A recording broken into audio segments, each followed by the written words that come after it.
अंधेरी रात थी। गांव का बूढ़ा बरगद का पेड़ अपनी शाखाओं से गहरी साए साए कर रहा था।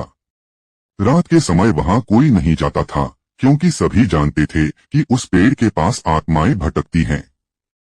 रघु, एक निडर युवक, इन कहानियों पर यकीन नहीं करता था। उसने ठान लिया कि वह इस रात पेड़ के पास जाएगा और सबको गलत साबित करेगा। अपने दोस्तों को बताकर वे सब हंसते हुए रघु को चुनौती देने लगे। रात के 12 बजे रघु ने पेड़ की ओर कदम बढ़ाया।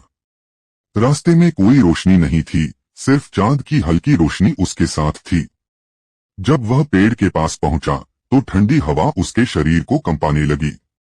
उसने चारों ओर देखा, कोई भी दिखाई नहीं दिया। रघु ने सोचा, यह सब बकवास है, और वह पेड़ के पास बैठ गया। अचानक हवा में एक सिहरन सी महसूस हुई और उसे किसी के पैरों की आहट सुनाई दी। रघु ने पीछे मुड़कर देखा, लेकिन कोई नहीं था। वह थोड़ी देर और बैठा रहा, लेकिन धीरे धीरे उसे एहसास हुआ कि वहां कुछ गड़बड़ है। तभी पेड़ की एक शाखा से एक सफेद साड़ी पहने महिला उतरती दिखाई दी। उसके चेहरे पर अजीब सी चमक थी, आंखें बड़ी बड़ी और खाली।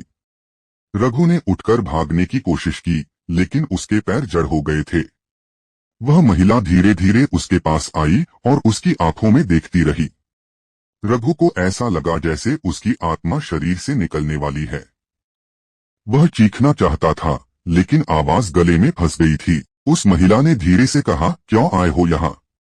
क्या तुम्हें अपनी जान प्यारी नहीं? रघु ने हिम्मत जुटाकर पूछा, तुम कौन हो? महिला ने उत्तर दिया, मैं इस पेड़ की आत्मा हूँ।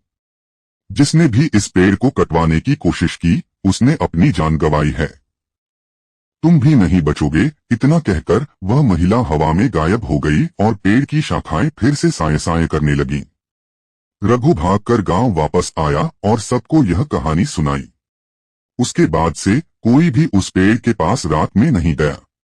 गांव वाले हमेशा उस जगह को दूर से ही सलाम करते हैं, यह मानते हुए कि वहां सच में आत्माएं रहती हैं। रघु की कहानी ने सबको सिखाया कि कभी कभी पुरानी कहानियों में भी सच्चाई छिपी होती है।